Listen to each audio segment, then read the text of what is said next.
আইপিএলে মুস্তাফিজ নেই, অর্থাৎ আইপিএলে মুস্তাফিজকে খেলার সুযোগ দেওয়া হয়নি। এক প্রকার তাকে ইনভাইট করে চরমভাবে আবার অপমানও করা হয়েছে এই ভারতের পক্ষ থেকে।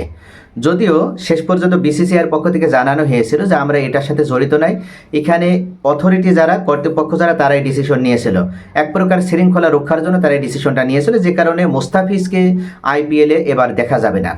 কিন্তু এই মুস্তাফিজ ইস্যুকে কেন্দ্র করে অনেক জল ছোড়াছুড়ি হয়েছে, কাদা ছোড়াছুড়ি হয়েছে। বিশ্বকাপ থেকে বাংলাদেশ এক প্রকার বয়কট হয়েছিল, এমনকি বাংলাদেশ নিজেদের ক্ষতি সাধন হয়েছে। তারপরেও তারা ভারতের মাটিতে যে কোনো ধরনের কোনো টি-20 ফরম্যাট থেকে শুরু করে আইসিসির বড় কোনো ইভেন্টে তারা অংশগ্রহণ করবে না, এটা নিশ্চিত হয়ে গেছে। এবং তারা এটাই নিশ্চিত করার মাধ্যমে তারা আইসিসিকেও জানিয়ে দিয়েছে, এবং অবশেষে আইসিসি বাংলাদেশের এই দাবি মেনে নিয়েছে। এরপর আরও একটা বিষয়, মুস্তাফিজ ইস্যুকে কেন্দ্র করে আইপিএল যে ভালো হওয়ার কথা ছিল, সেই আইপিএলটা কি ভালো চলছে না। কেননা মুস্তাফিজকে ক্রয় করেছিল কেকেআর, কলকাতা নাইট রাইডার্স। তারা 9.20 কোটি রুপিতে মুস্তাফিজকে ক্রয় করেছিল। কেকেআরের মূল সমস্যা হচ্ছে তাদের বোলিংয়ে, এবং বোলিংয়ে তাদের গত বছরে আমরা যদি দেখি তাহলে মিচেল স্টার্ক তাদের মূল স্তম্ভ ছিল, কিন্তু এবার স্টার্ক আপনার কেকেআরে নেই বা এবার আইপিএলে অংশগ্রহণ করছে না। তো সেদিক থেকে কেকেআরের যে মূল বোলিংটা, সেখানে চরমভাবে একটা ঘাটতি দেখা দেয়, যার কারণে মুস্তাফিজকে কেকেআর কর্তৃপক্ষ তারা 9.20 কোটি রুপিতে ক্রয় করেছিল। কিন্তু এই উগ্রবাদী হিন্দুত্ববাদী যে অর্গানাইজেশনগুলো রয়েছে, তাদের কারণে শেষ পর্যন্ত তাদের চাপের কাছে নতি স্বীকার করে ভারত সরকার, এমনকি ভারতীয় ক্রিকেট বোর্ড, তারা সিদ্ধান্ত নিয়েছিল যে মুস্তাফিজকে আইপিএল থেকে বহিষ্কার করবে এবং তারা নিজেদের ভিতরে একটা স্থিতিশীলতা ধরে রাখবে। আর এখানেই সবথেকে বড় ক্ষতিটা হয়ে গিয়েছে কেকেআর কর্তৃপক্ষের বা কলকাতা নাইট রাইডার্সের। ক্ষতিটা এত মারাত্মক, যেখানে এবারকার এই মৌসুমটা, এই যে মৌসুম, যে 13তম যে মৌসুমটা শুরু হচ্ছে আইপিএলের, এই মৌসুমে কেকেআর হয়তো সবাই তলানিতে থাকবে। তাদের ব্যাটিং ভালো আছে, তাদের অলরাউন্ডার ভালো আছে, বাট বোলিং সাইডটা সম্পূর্ণভাবে দুর্বল হয়ে গেছে এক মুস্তাফিজুর রহমান না থাকার কারণে। শুধু কি মুস্তাফিজ, শ্রীলঙ্কার উঠতি তারকা, এই মুহূর্তে শ্রীলঙ্কার পরীক্ষিত তারকা মাথিসা পাতিরানাকেও 18 কোটি রুপিতে ক্রয় করেছিল Kolkata Knight Riders. But Matheesha পাতিরানাও এবার আইপিএলে অংশগ্রহণ করছে না, এবং ইতিমধ্যে জানিয়ে দিয়েছে যে সে ইনজুর্ড, এবং ইনজুরির সমস্যার কারণে এবার এই কলকাতা নাইট রাইডার্সের হয়ে এবার আইপিএল আর মাতাতে পারছে না। আর এই ঘোষণার পরেই যেন কলকাতা নাইট রাইডার্স কর্তৃপক্ষের মাথায় আকাশ ভেঙে পড়েছে।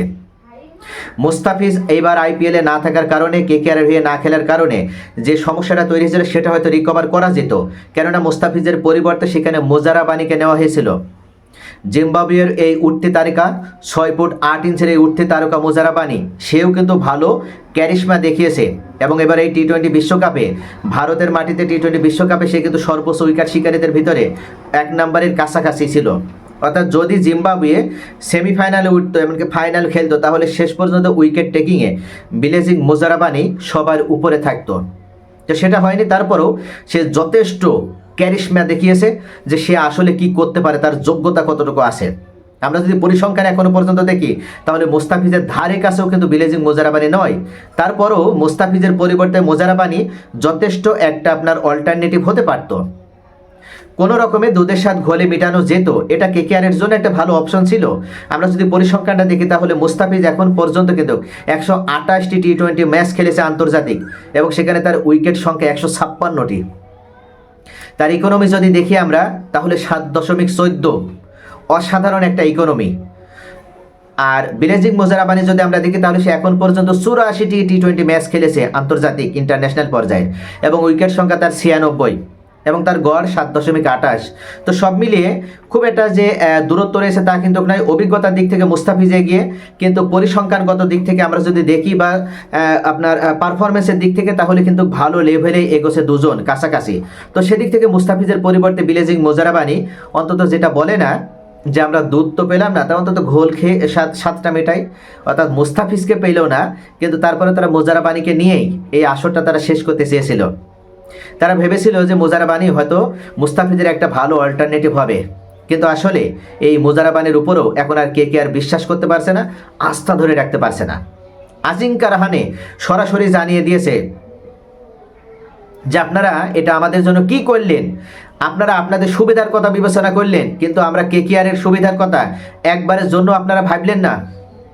যে কেকেআর তারা এই মৌসুমটা শুরু করেছে, তারা যে ক্রিকেটারকে যে বোলারদের উপরে ভিত্তি করে এই মৌসুমে তারা দল সাজিয়েছে, তারা প্ল্যান সাজিয়েছে, সেই খেলোয়াড়দেরই তো তারা পাচ্ছে না।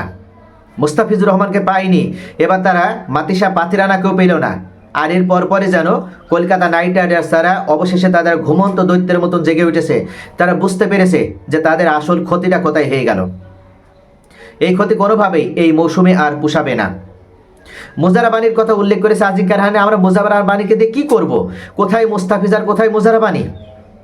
মুস্তাফিজ হয়তোবা সে টি-20 ফরম্যাটে এখন পর্যন্ত আইপিএলে আমরা যদি দেখি তাহলে প্রত্যেকটা সেই যে শুরু করেছে 2014 সালের পর থেকে, তারপরে মুস্তাফিজ কিন্তু প্রতিটা আইপিএলে খেলে আসছে। অর্থাৎ সব দিক থেকে মুস্তাফিজ একটা পরীক্ষিত বলার এবং সে দামের সাথে সুবিচার করতে পারে। এখন পর্যন্ত বিশ্বে ডেথ ওভারে, সোলাগ ওভারে সবার উপরে সে রয়েছে। অর্থাৎ ডেথ ওভারে অসাধারণ বল করে বুমরার পরেই মুস্তাফিজুর রহমান রয়েছে। বুমরার ধারে কাছে যেমন কেউ নেই, ঠিক তেমনইভাবে মুস্তাফিজেরও আর দ্বিতীয় কোনো আপনার অল্টারনেটিভ কেউ হতে পারে না। আজিঙ্কা রাহানে জানিয়ে দিয়েছে আমাদের উপরে চাপিয়ে দেওয়া হয়েছে মুস্তাফিজের পরিবর্তে মোজারাবানিকে, কিন্তু এই মোজারাবানি আমাদের জন্য কোনো ক্ষেত্রেই ওয়েলফেয়ার নয়, আমাদের জন্য কোনো ক্ষেত্রে কল্যাণকর নয়। আমরা মুস্তাফিজকে চাই। আরও একটা বিষয়, সেটা হচ্ছে পাথিরানা যখন জানিয়ে দিল যে আমি খেলতে পারবো না বা এবার এই আইপিএল অংশগ্রহণ করতে পারছি না, তখন পাথিরানার বিকল্প তারা কাকে নেবে? এখানেও একটা চরম সমস্যার ভিতরে পড়ে গিয়েছে কলকাতা নাইট রাইডার্স কর্তৃপক্ষ। এই কেকেআর বা কলকাতা নাইট রাইডার্স কর্তৃপক্ষ এখন এমন একটা পরিস্থিতিতে পড়েছে যে তারা না পারছে দল ছেড়ে দিতে, আর না পারছে তারা দল পরিচালনা করতে। এখন তারা প্রশ্ন তুলে দিয়েছে, রাজীব শুক্লার কাছে প্রশ্ন তুলে দিয়েছে বিসিসিআই এই কর্তৃপক্ষের কাছে, যে আমাদেরকে কেন এতটা চাপের মধ্যে রাখা হলো, আমাদেরকে কেন এই বিপদের মধ্যে রাখা হলো, আমাদেরকে কেন মুস্তাফিজকে খেলাতে দেওয়া হলো না, আমরা এখন কি করতে পারি? আমরা তো মুস্তাফিজের পরিবর্তে মোজারাবানিকে পেয়েছি, কিন্তু মোজারাবানি কোথায় আর মুস্তাফিজ কোথায়? এখন পাথিরানার পরিবর্তে আমরা কাকে পাবো? কে হবে আমাদের অপশন? পাথিরানার জায়গাটা কে পূরণ করবে? তো সব মিলিয়ে কলকাতা নাইট রাইডার্স এবার চরম একটা বাজে হচ্ছে আপনার মৌসুম পার করতে যাচ্ছে, সেটা খুব ভালোভাবে তারা বুঝতে পেরেছে। কলকাতা নাইট রাইডার্সের ক্যাপ্টেন আজিঙ্কা রাহানে যে কারণে তিনি আর রাগ চেপে রাখতে পারেনি, ক্ষোভ চেপে রাখতে পারেনি, এবং আজকে তিনি প্রকাশ্যে জানিয়ে দিয়েছে যে এটা কোনোভাবেই কলকাতা নাইট রাইডার্সের সাথে ভালো করা হয়নি বিসিসিআইয়ের পক্ষ থেকে বা আপনার আইপিএল কর্তৃপক্ষের পক্ষ থেকে। এখনো সময় আছে। এই আইপিএল শুরু হবে 26শে মার্চ, 26শে মার্চ শুরু হবে।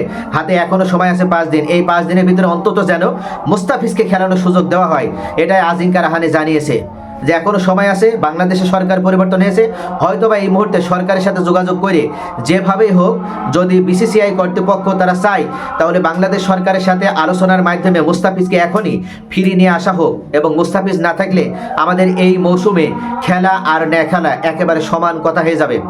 কেননা আমাদের বোলিং অপশনটা একেবারে বাজে হবে, একেবারে দুর্বল বোলিং অ্যাকশন হবে। আমরা যদি 200, 250 বা 300-র কাছাকাছি রানও ছুড়ে দিই, তাহলে বিপক্ষ দলে সেই রান ডিফেন্স করার মতন আমাদের যোগ্য বোলিং অপশন নেই বা আমাদের যোগ্য বোলার নেই। তাই এদিক থেকে কলকাতা নাইট রাইডার্স চরম ক্ষোভ প্রকাশ করেছে। কলকাতা নাইট রাইডার্সের অন্যতম পরিচালক, অন্যতম অনার মালিক শাহরুখ খানও ক্ষোভ প্রকাশ করেছে যে এক মুসলিম হওয়ার কারণে বা বাংলাদেশি হওয়ার কারণে আজকে মুস্তাফিজুর রহমানকে আইপিএলে খেলার সুযোগ দেওয়া হলো না। এটা চরম একটা অন্যায় হয়েছে, শুধুমাত্র বাংলাদেশি হওয়ার কারণে মুস্তাফিজকে আইপিএল থেকে বের করে দিয়ে।